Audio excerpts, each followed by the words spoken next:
This is Out of Bounds. If it's happening in the world of golf, we're talking about it. Coverage, debate, discussion, pro golf and local golf. Let's do it. This is Out of Bounds. And here are your hosts, Nate Sharman and Josh Durso. All right, it is Tuesday of Masters Week here on Out of Bounds, and we are breaking down everything you need to know heading into Augusta National. I'm Josh Durso, joined by Nate Sharman, and today we are sizing up the field from Scottie Scheffler to Jon Rahm, Rory McIlroy, and of course the LIV contingent at large. But Nate, first things first, we have to talk about the Tiger Woods saga and the body cam footage that was released in Florida following his arrest. Really interesting stuff. And of course, the story that just won't settle itself out. Yeah, before we get to the best golf week of the year, I think, and before we do all that stuff, we got to talk about Tiger, right? That body cam footage came out, like you said, and to say short, it wasn't pretty. Tiger had some crazy comments. He was talking about how he was talking to the president, Donald Trump, on the phone. He had some crazy screenshots in the back of the cop car. So he's obviously not playing in the Masters. Obviously not going to be allowed to play. He's taking some time off to seek treatment, which is a good thing for Tiger Woods. There's stories that he's going to take it overseas. I don't know exactly. Josh, you might have better clarity on that, where he's going to do it. But I know he's not going to do it in Florida, which is interesting.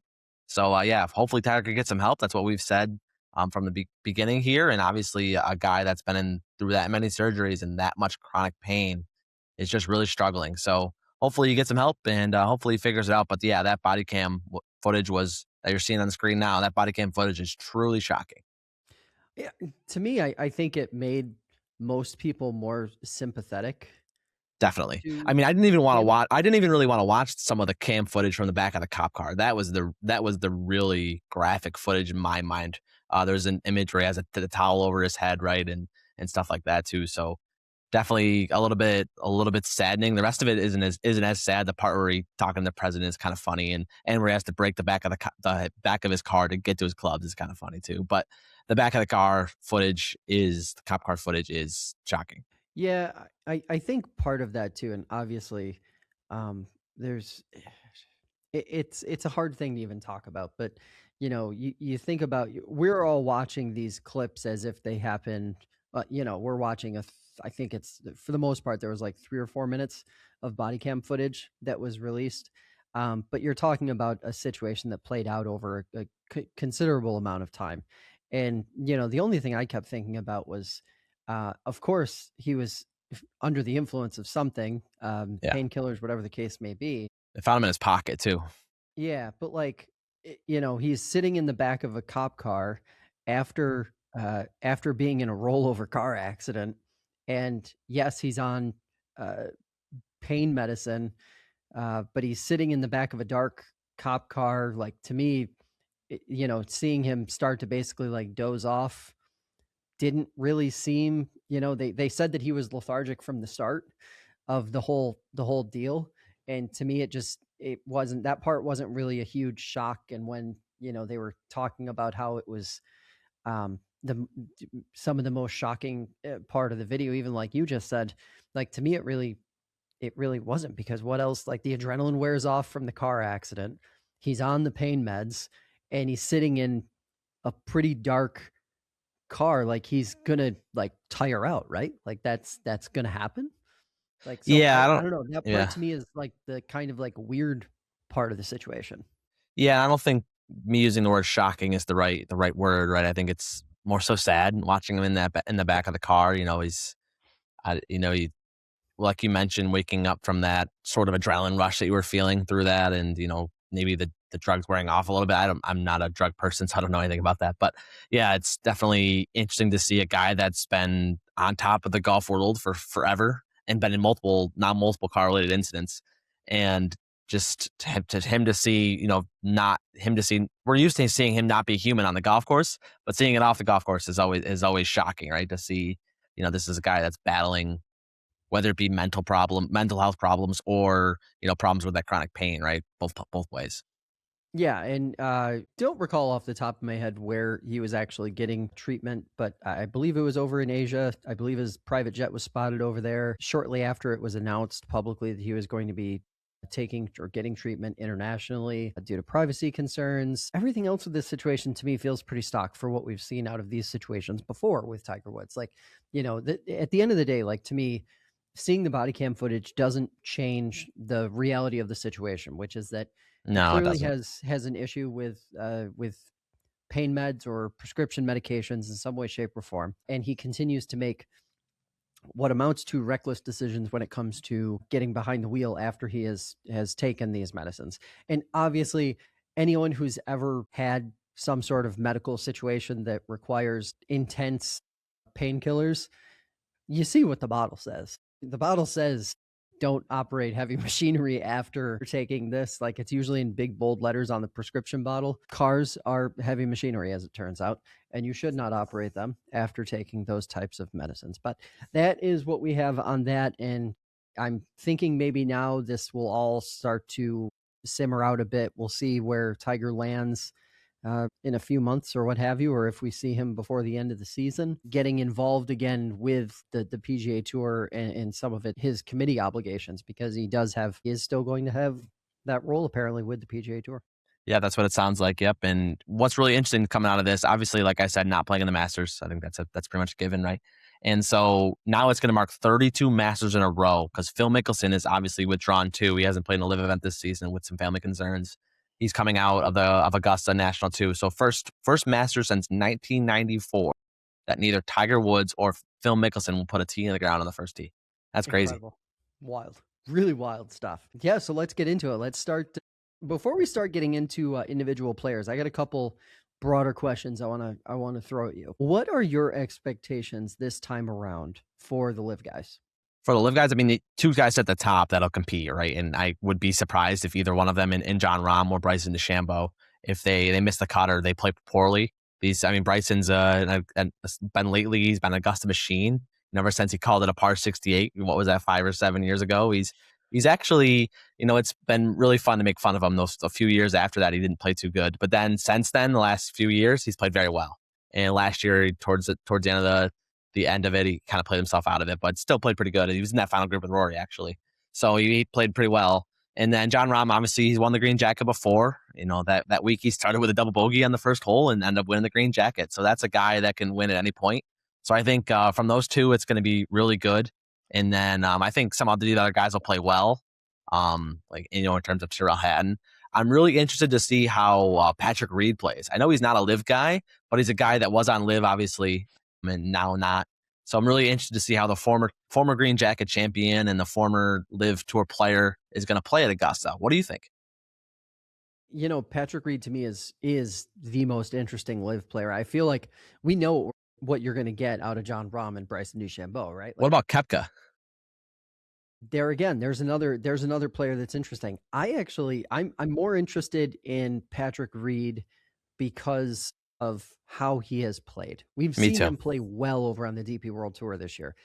His game clearly is not like a miss. And he plays well at Augusta too. I think he was in the top 5 or last couple of years too. So he clearly plays well here, and he's played well this season. So it's good form and good results here. Yeah. Brooks Koepka is a little more suspect to me. He's shown some signs of life, and we had talked about expecting him to get into the signature event series here, by summertime or by late spring maybe. And now I'm not so sure. I'm not really seeing a ton there. What do you think about Brooks? Brooks is an interesting one because it seems like he was putting some stuff together the last few tournaments, right? And then he has that stumble where he makes a couple double bogeys in a row a few weeks ago, and now he's kind of back at square one. And it seems like this year it's been an interesting with the putter for Brooks. Seems like the rest of his game is kind of figuring it out. So we'll see what he's done at Augusta. I remember him playing very well in 2019 when Tiger Woods won. Brooks Koepka was towards the final at the end of it. I'm working on pulling up his stats right here. But yeah, Brooks seems like a guy who's we obviously know that he's a primetime player, right? He's going to show up when the conditions are difficult. And Augusta National is obviously a very difficult golf course with par 5 scoring being very crucial. And Brooks Koepka is obviously a pretty good par 5 scorer. So I think Brooks is always a good pick at Augusta. He hasn't won here yet, but he's knocked on the door a couple times. If you're taking the live guys on a head-to-head, Jon Rahm, Bryson DeChambeau, who finishes better? Who would you pick out of those two? Oh, that's tough. I originally was during the week was thinking about Bryson DeChambeau, but then this morning I changed to Jon Rahm. I think Jon Rahm has a good chance to win this week. He's played well. We'll get into sort of talking about how these players have played lately. Rahm's won a couple times on Live so far this season. Actually, he's only won once. He has three second place finishes on Live this season, and some good finishes at the Masters. Obviously, won in 23. So we'll see what happens. But I would go with Jon Rahm over Bryson. What about you? I would go with Bryson. I think with Rahm, I just have the constant question. Like we've seen him play well in contend, right? Like he's won here before. Like this is not a mystery for him, but we've also seen him play really poorly in majors too since he moved over to Live. And he is more of, I'd say, depending on how the vibes are as he gets out there and starts to play, he's more sinks or swims based more on that than a Bryson. I think Bryson, if there's anything in his game that's really grown, it's his ability to battle and to stay in the game. And, if I recall correctly, I think Bryson beat Jon Rahm in a playoff over in Live not that long ago, didn't he? So, yeah, on the playoff and when Bryson hit that 300-yard 3-wood, and I believe that was South Africa a couple weeks ago, I believe.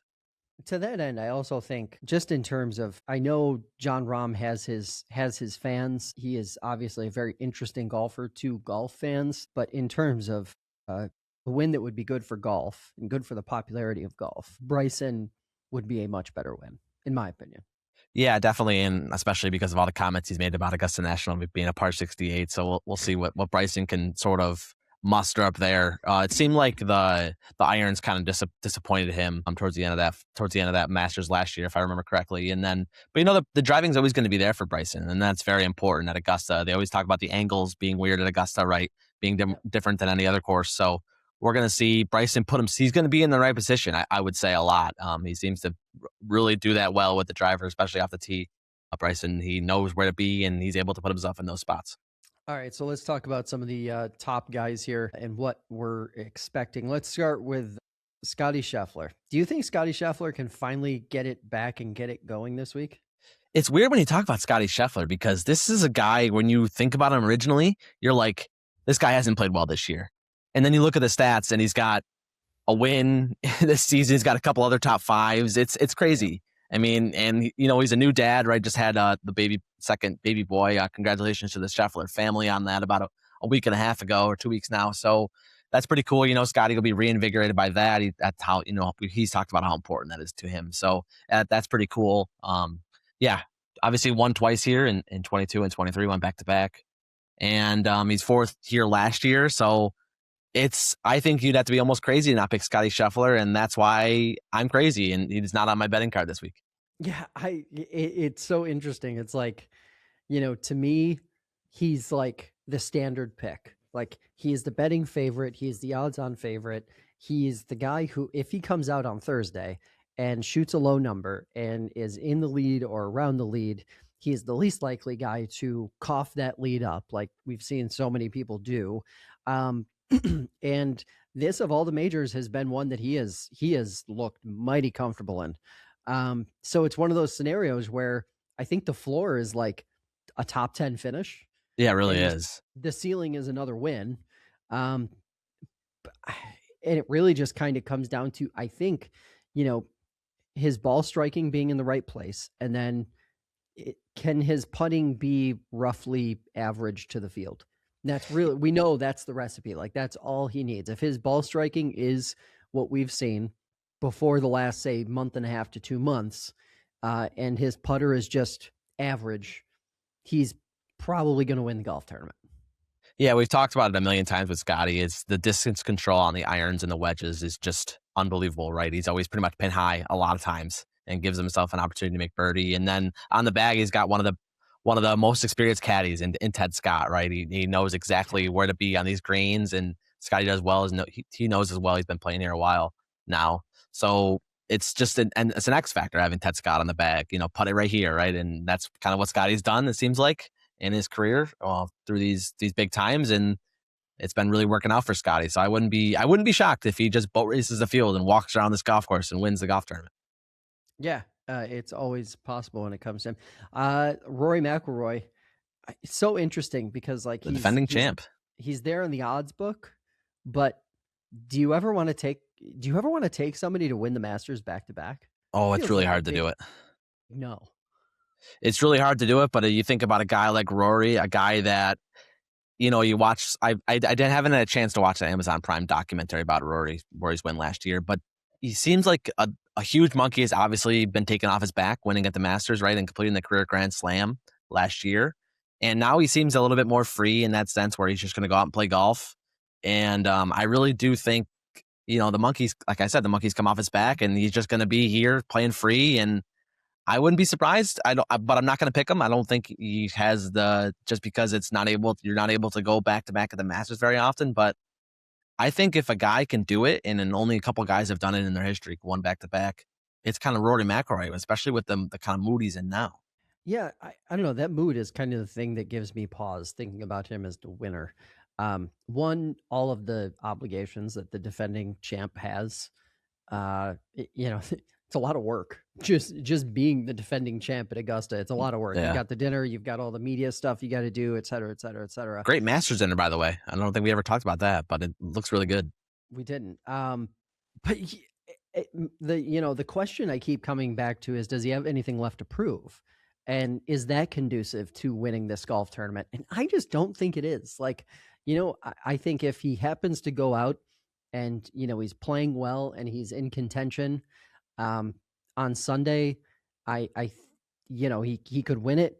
But then also at the same time, if he has a bad Thursday or Friday, or he's just kind of middle of the pack, is he going to try and, battle back? I don't know. Yeah. I don't know. Like you said, monkey's off his back with that. So like, I don't know. Is that conducive to coming from behind, grinding through 4 days, especially, with the battles he's had with this tournament, not just on the golf course, but, the mental demons that he's fought over his career at Augusta. Like, to me, that's the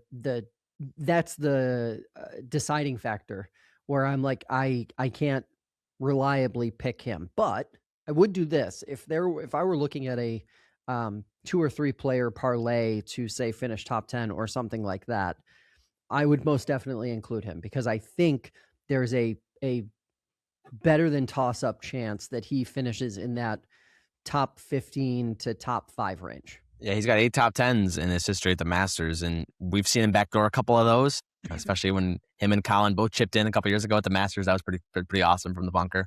So yeah, he definitely could be a guy, like you mentioned, putting those parlays to increase those odds to get a good finish out of Rory. But yeah, I don't think he'll be donning that green jacket after the round. Yeah. Let's shift gears and talk about a couple more players here. Ludvig Åberg and Xander Schauffele, 2 players that I think, for me personally, I have them in the same category. They could contend. They've got the stuff. They've got the ball striking. They've got all the things you need to win a major, but neither have shown that they can close the deal recently. And that gives me a little bit of hesitation. Yeah, I'd push back a little bit. I don't think Xander and Ludvig are in the same category in that. Xander's won a couple majors and he's proved he can close. Ludvig, I think, has a finishing problem. I don't think that's far-fetched to say. I mean, look at this year. He's T5 at the Valero. He had a last week. He had a lead with Bobby McIntyre. I don't know if he ever had the lead exactly fresh out, but he was close. And then T5 at the Players. Obviously, he hit those 2 balls in the water. He had a big lead going down the final round, and I think he blew a lead somewhere else too as well. So I'm really interested in Ludvig Åberg to see how he plays and what, because this guy is a Masters machine. He has 2 career starts here, a 2nd place finish in 24, an 8th place finish in 25. So the sky's the limit for Ludvig Åberg, but I think that finishing problem is gonna maybe bite him, but he'll definitely play well, I would think. Yeah, I don't know. Like to me, Xander just is not the same player. And I know we kind of have this ongoing disagreement now, it seems, with him, but like he is just not the same golfer since he rattled off those 2 major wins. We got hurt. There was an injury. Yeah, there is an injury, but like, he's if there's a defense of it, it looks like he's coming into form. He's had a few top tens in his last, I think, 3 or 4 starts. A couple top tens in a row. Almost won the Players too. He had that furious finish. Yeah, but then he just didn't get it done. And at the end of the day, like we talk about winners here, we don't talk about guys that just hung around and didn't get the job done. So I don't know. Like this is an interesting one. Where does he sit on what you would be willing to bet him on? Xander? Yeah, I think 18 to 1 is a great number for Xander. I that's what he is right now on DK, and that's what I put in this morning. I think Xander has this really good track record here in the last 2 years. With 2 top tens, right? He was T8 last year, 5 out of 8 top tens in his career in 8 starts. A guy that is a good player in these moments, right? And I think Xander's figuring it out. We talked about, he has 3 top tens this year, his 3rd at the Players, T4 with the Valspar. A guy that I think is going to figure it out, and a guy that I'm going to be backing this week. I think Xander, with his 10 career wins and his 2 career majors, I think he could add to that trophy case. Looking to get he's already 50% in the Grand Slam. Maybe he gets to 75% this week. Yeah. Let's jump across the pond here and talk about a couple European players, Tommy Fleetwood, Matt Fitzpatrick. A couple interesting names there, mostly because we obviously just saw Fitz win the Valspar. He was also runner-up at the Players. So what are we looking at out of these 2 guys? Tommy Fleetwood's an interesting one because he's a guy that has historically not played that well at the Masters. He has 1 top 10 in 9 starts. He was T21 last year. So he's a guy that doesn't have the best track record here, but he is a guy that, obviously it was well documented that he struggled to win a PGA Tour event forever, right? And then in 2025, he wins a Tour Championship and gets that monkey off his back, right? So maybe that changes Tommy Fleetwood. Maybe he plays well at the Masters this year, but he's still not a guy that I love for the Masters in 2026. I think he's still trying to figure out Augusta National, but I think now that I think about it a little bit more, if there's ever a year he was going to do it and he was going to figure it out, it's this year because he seems to be crossing over that bridge. I don't like it. He does seem more comfortable now, right? Definitely. Like we're seeing him, he's doing more media stuff, and obviously we're seeing him in the limelight a little more now with the whole clothing sponsor content that we've been seeing on like Twitter and TikTok and stuff. But I can't confidently say that either of these players would fit into my book of bets this coming weekend. I just can't. Yeah. Like, I don't know where I'd put them. I don't know where I'd use them. I don't even really have a ton of confidence that either one of them are going to be like, they're guys that you feel like are just automatic top 25 finishers. I don't know if either of these guys fit that mold for me. With Matthew Fitzpatrick, it's the putting for me. I mean, he's a guy that has historically been up and down with the putter. Obviously won the Valspar this year, and he was T2 at the Players, almost won that golf tournament when Cam Young beat him on the final hole. The Masters, he has 2 top 10s in 11 starts. He was T40 here last year. So I don't, the form isn't great in terms of the recent Masters history, right? The form this year on the PGA Tour season is good, but I don't love Matthew Fitzpatrick this week, and that's mainly because of the putter. Yeah, and now a couple names that we certainly know very well, Justin Rose and Jordan Spieth. Interesting. To me, it was kind of interesting to see Jordan so high up on the odds board, given how he just hasn't really played that well, right? Like, every week we get the Jordan Spieth clip on Twitter and TikTok of, rocks being moved or, a conversation happening between Greller. Mixed par on those holes a lot of times, though. Yeah. But I don't know how he fits into that whole deal. I obviously he's a fan favorite. People love him. So I guess there's that, but I have to say, Justin Rose is a guy I am very high on. He has played well at this event. He has come close. I think 3 times at least. He's lost in the playoff close. Twice. Yeah. And fan favorite, and not for nothing, but like we talked about it, I think about a month ago on the show. He is a guy who is defying time. Like he has physically improved himself at 45 years old in a way that, he has ball speed and swing speed now that he did not have in his prime. So to me, this is just one of those picks that's just so interesting and so tantalizing. I want to take it. I want to pick him as my pre-tournament winner, but I'm just not quite there yet. What do you think?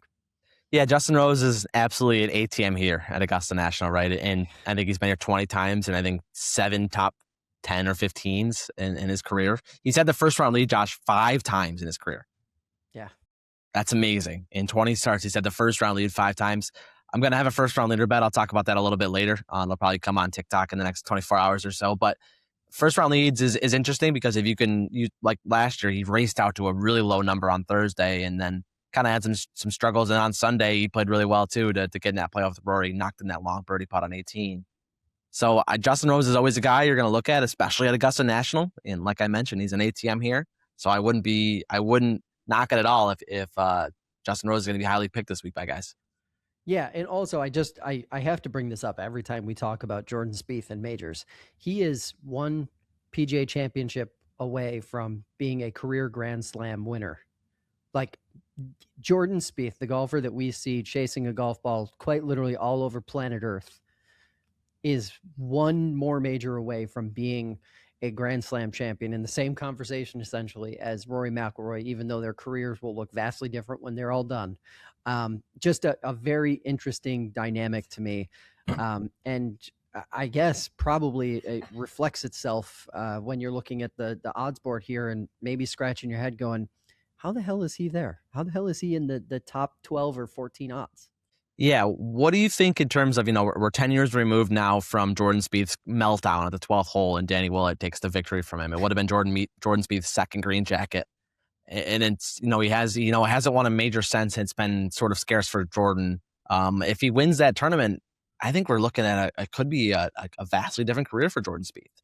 Yeah, which also leads me to believe that he's still young enough now that if he figured out a way to win another major, it could launch a completely second, tier. We're talking about Justin Rose at 45 years old. Jordan Spieth, I think, is like, what, 32, 33? Yeah, I'm looking up right now. He's only 32.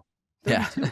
I mean, like, it could be another 5 years before he wins another major and then, launch that second act that we've kind of seen happen now pretty consistently with players where they at least get hot for a year or two.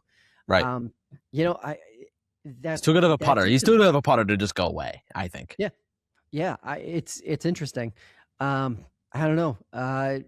Another name we got to talk about here. He was going to be a bigger part of the conversation, but now we're talking about him as a giant question mark.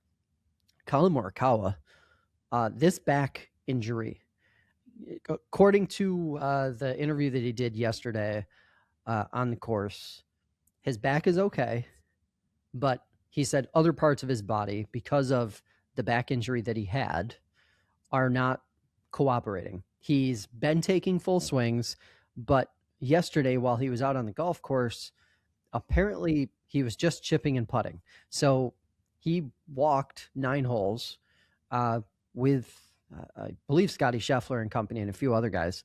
But he just chipped and putt, didn't take any full swings. He withdrew last week. Gigantic question mark. What are your expectations? I mean, he was literally in the top 3, top 4, 5 favorites, right, just a couple weeks ago. Yeah, he was playing like one of the best players in the world, right, for throughout the year at the beginning, right? And, he won early in the season and then, plays one hole at the Players and has to withdraw. And, doesn't, like he's mentioned, didn't play at the Valero last week when he was originally going to play and then had to withdraw from that. So definitely a guy that's going to be that people want to pick, but for the whole back injury and the whole injury that you talked about with everything going on, I'm going to stay away. I think it's scary to pick a guy like Collin Morikawa, who, if he's just chipping and putting on on Monday at the Masters, that's kind of scary. He's gonna. I would think he'll figure it out and he'll be able to play. It should have no problem with that. He's a guy that has really good track record here. He's never missed a cut, Josh. Yeah. Never missed a cut at the Masters, and I think he's played it 6 times. And he has 3 top 10s. He was T14 last year, so he's a guy that knows how to play here. But it's just that back with severe question marks around it. Yeah, and you really do start to wonder, like, as this thing prolongs and sort of wrinkles out a little, like, you wonder, is this going to be a long-term injury for him? Like, is this going to start to bleed out? Could it be, a Jason Day situation where we've seen the best golf out of him already? Back injuries are so complicated and so tough to navigate. Obviously, for golf, I hope that he is playing this weekend and in contention, because it'll be probably the best evidence he's got, or the best reassurance that he's got that his back is okay. And he is 100%, because that was one of the things that he mentioned yesterday in that interview was the back's okay. You just kind of got to do the mental leapfrog to, reassure yourself that it's okay. And, healthy reps are a good way to get there. Yeah, and it's interesting with Collin because he just lit the world on fire for the beginning of the season, right? Won at Pebble, T7 at Genesis, 5th at API, and then he had to withdraw at the Players with this phantom back injury, right? That pops up. So it's really kind of sad for a guy like Collin Morikawa, who really had his game in a really good spot, and this back injury pops up on him. Yeah. All right. Let's get into our picks for the week. Nate, man, let's hear the winner. What do you got? I think I gave you my Xander Schauffele one. I think that's the guy I'm highest on this week. For reasons that this guy just plays well here, and I think he's ready to win the Masters. He's ready to win another major. I think having a year off last year where he didn't play super well at the majors, had a couple top tens, but still didn't play super well. My other pick is Jon Rahm. I think Rahm will be able to have sort of good form. He's won on Live this year. We could talk about what that means, but I think just with the track record, having won here before and playing well in the last few years, we'll add him too. So going with those two guys as my top, I might add one more Live player that might bet outright to win, and so we'll see. But yeah, those are my two main picks for the week. What do you got, Josh? Give me Cam Young, winner at the Players. He hit that. I have not been able to get that drive on 18 out of my head since he hit it. The clutch gene required to hit that shot under those circumstances, with how his ball striking has been this year, he hits the ball an absolute mile. Obviously, there's some question marks about how consistent can he be? Can he string it together with the wedges and the putter? I think he can. I think we're going to see a scenario where he gets it rolling on Thursday, and if he's in contention, he's got the confidence to be able to get it done. We heard him talk about how he felt coming out of the Players, the confidence that he had in his game then in a really big stage. That matters. That is significant in my mind. It's just funny when you look at his form at the Masters, and it's feast or famine. I mean, he has 2 missed cuts in 4 starts, and the other 2 are top tens, and that's just crazy for a guy like Cameron Young. But you mentioned the confidence. He's proved he can win a big time tournament, and he's a guy that's one of my favorite to watch when he gets it rolling, because he's a guy that can make birdies. He can rip off 4 or 5 birdies in a row. So he's a guy that when he gets hot, there's not very many players on planet Earth, I don't think. And to me, the funny thing is as well is he's 23-1. He's there. He's in what we would consider to be the contender territory. Definitely. He's one of the 20 guys that can definitely win. I really strongly believe that at the Masters, there's about 24, maybe 20 guys that could win the event, and I would say he's firmly in there. Yeah. We were talking before we came on how hard it is to pick a long shot at Augusta, because long shots just don't win. But if you had to pick one, who do you have? Yeah, I got a couple guys we just talked about. They're not going to win. I think it's interesting when you look at the Masters and you look at who's won. You think about Danny Willett in 2016, 10 years ago, and you think about how he was this big long shot. No, he was 12th in the world at the time. He was 50-1 on the books, so it really wasn't that big of a long shot. You think about the guy that is the long shot that's won the Masters, and he's really not a long shot. That just goes to show how most of these guys that win are, either they are in top in the world, and now Liv has made that a little bit challenging. But I think in the last 14 years, I think the top 50 guys in the world a winner has come from the top 50 guys in the world. So that just goes to show you what that's gonna look like. But yeah, I'm looking at Akshay Bhatia. I think he's one of my guys that I think is gonna play well this week. Good form this season. Obviously won the API and playing well. Not great finish at the Masters. He's only played it twice. Both times he's middled around the 40th number. But I think that added confidence that we talked about with Cam Young also applies for Akshay Bhatia. He won a big time event this year. I'm looking at Siwoo Kim, another guy that hasn't played well at the Masters. Yeah, I think he's made the cut in 7 straight Masters, but he doesn't have a top 10. So I think that's going to be really interesting. But I think Siwoo has some of the momentum of playing well this year. And then my third one is a guy that absolutely nobody is talking about, and a guy that plays well in majors and on the live side, and I think is a really interesting pick in Terrell Hatton. This guy, he was T14 last year. He's a couple decent finishes on live. Who cares about that? I don't think that really matters. He has his best finish at the Masters. Last year, he was T5. So I think a guy like Terrell Hatton could be a good value pick, not to win, but a good value pick in like DK lineups and maybe top finishes, parlays, and stuff like that. So keep that guy in mind. He's a gamer. What about you, Josh? Do you have any long shots? I've got a couple. One of them, I guess it's the pick that goes without saying for me now. Chris Gotterup. I'm just gonna keep saying his name until he wins again because he's got the stuff to win, and I think he's climbed up to about 12 in the world. Yeah. So like he is one definitely has a game. Players. Yeah, he's one of the best players in the world. But my real pick actually is Jacob Bridgman. He's sitting at about 65-1. He's won. He's got a really like controlled all around game that I think would work well here. And also, I think this is one of those places, Augusta is one of those events where there's enough big names in the field that you can kind of fly under the radar. If he can fly under the radar for a couple 3 days, he could be in contention. And if he gets in contention, who knows what happens? We always talk about the guys who crumble on Sunday. But once in a while they don't, and you win. How do you become a winner? You win. And I think that's just kind of the possibility that's there with him. Great putter too. The only hesitant on Jacob Bridgman is he's making his debut. And I don't think a guy that's won this making his debut has won since like the 80s. I think Fuzzy Zeller did in the 80s. So that doesn't really happen. But we're talking about long shots just to play well. And I think that's a really good, really solid pick in Jacob Bridgman. All right. So I've got my three-way pick for you this week. We've got a couple, we'll call them legacy names, and then a guy who's played well over the last couple of years. Adam Scott, Jason Day, Jake Knapp. They're all in that 65 to 67-1 odds range. What obviously we're not talking about to win.